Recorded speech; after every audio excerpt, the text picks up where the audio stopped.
Hey sports fans, Coach Nick here, and this video is brought to you by the online BBallBreakdown membership.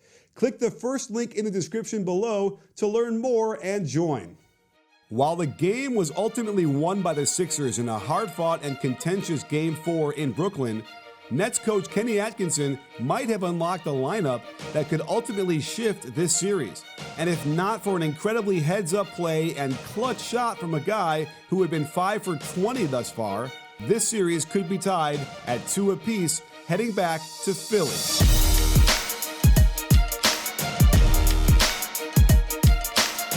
Looking at the advanced analytics, it was pretty clear why Atkinson needed to bench rookie Rodion Kurucs and veteran DeMarre Carroll. Caris LeVert is rapidly regaining the form he had earlier this season before a serious knee injury sidelined him for 41 games. And playing Jared Dudley at power forward or center has really caused problems for the 76ers. They wasted no time breaking into a horn set, running LeVert off a ball screen into handoff. They eventually get LeVert rejecting the screen to attack the middle, and notice how Jarrett Allen's gravity sucks Embiid over, fearing the lob, giving just enough space for the lefty layup. The Nets like to run their offense as quickly as possible as Harris slips the ball screen. Notice how this forces Embiid to cover for Redick, which puts him out of position when Allen sets the inside ball screen. Russell collapses the defense before finding Dudley for the wide open, if inefficient, long two. Embiid doesn't have concern for Allen out on the perimeter, but sinking this low enables Harris to curl around the screen and get a good look from the foul line. When the defense allows you to run an inside ball screen with the strong side corner empty, the lob is the first option every time since there's no help. And LeVert draws Embiid in, tosses it up, and no need to be accurate with a guy as tall and who can jump as high as Allen. This lineup manufactured points from their defense as well, as Dudley cold stripped Simmons, and I don't think there's a light green enough for D'Angelo Russell.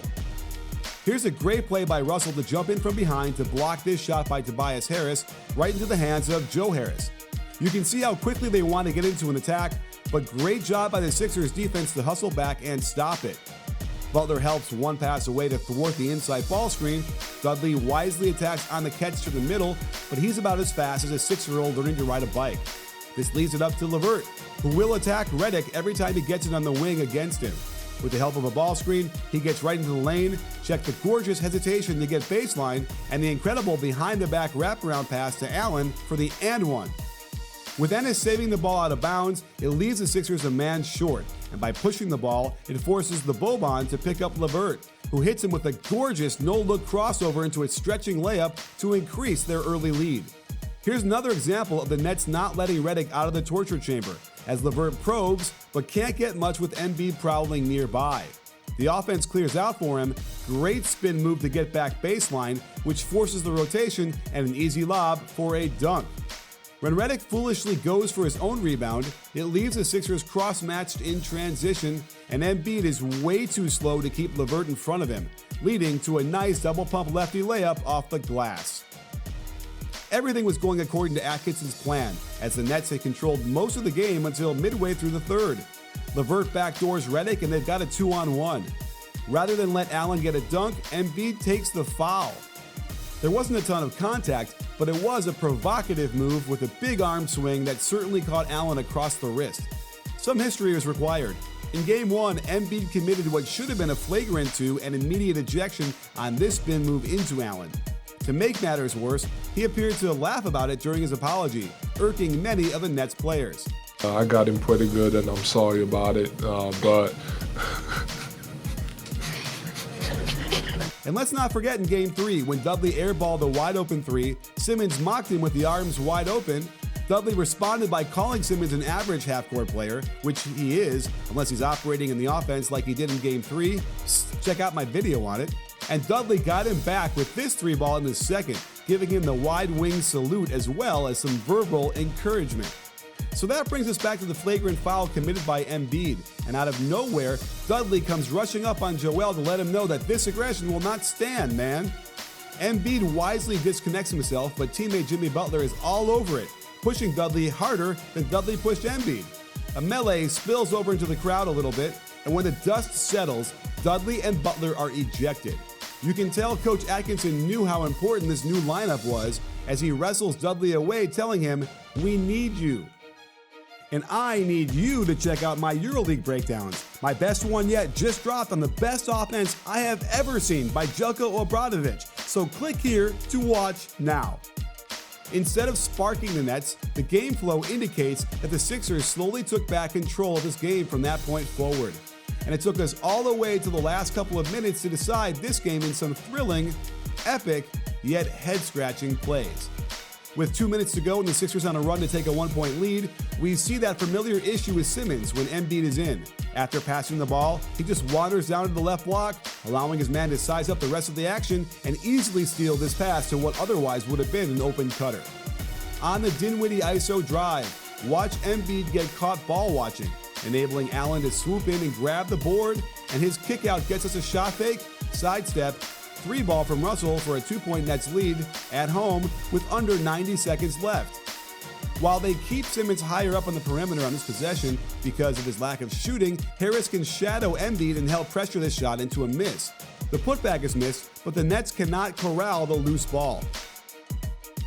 Knowing they want Harris to run the offense without Butler out there, Russell wisely denies the ball to him. Simmons floats up a right-handed shot over Allen, but now it's the Sixers' turn to benefit from the offensive rebound kickout as no one can get to Redick in time, who, in spite of his struggles all game, just buries this clutch shot. If there's a play that the Nets will look back on as really hurting their cause, it's probably this one. Inbounding to the strong side corner is always a dicey proposition because there just isn't a lot of room. So after Russell back screens for LeVert, he gets his own cross screen and is open, but Scott slides over to make it a harder pass, and Dinwiddie needs to wait a second for the path to clear. The pass is off target, Russell can't catch it cleanly, and it's an awful turnover. The Sixers run a pretty good set here. Embiid with the ball at the high post, and in order to make Simmons useful, they set a flare screen with him for Redick. And it gets him open, but Allen comes up with a huge deflection of the pass, LeVert recovers to steal it, and the Nets come right back down. Harris sets the ball screen to involve Redick in the action, and his high hedge gets him out of position, allowing Harris a cut to the hoop.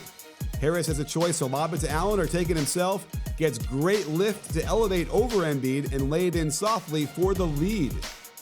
If the turnover on the out-of-bounds play was the backbreaker for the Nets, then this one was the heartbreaker, as the Sixers attack quickly since they're down, and they catch Jarrett Allen fronting Embiid in the post. So the lob is thrown.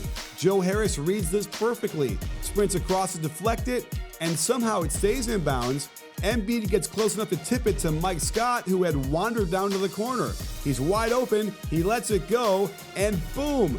The one shot the Nets could not afford to give up.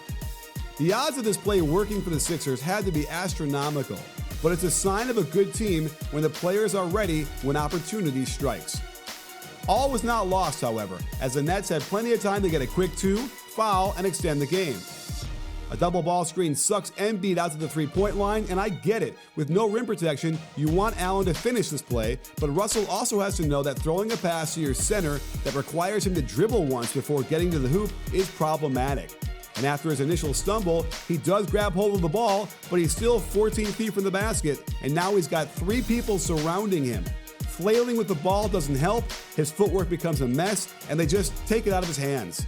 An embarrassing way to end the game, to be sure, but one that hopefully teaches these youngsters a valuable lesson in creating last-second shots. While the Sixers firmly control their destiny, heading back home with a 3-1 lead, don't be so quick to count out the Nets. This new starting lineup has real potency, and if left to get its normal minutes without anybody getting ejected, they might, just might, get back into this series. Sports fans, Coach Nick again, and thanks for watching.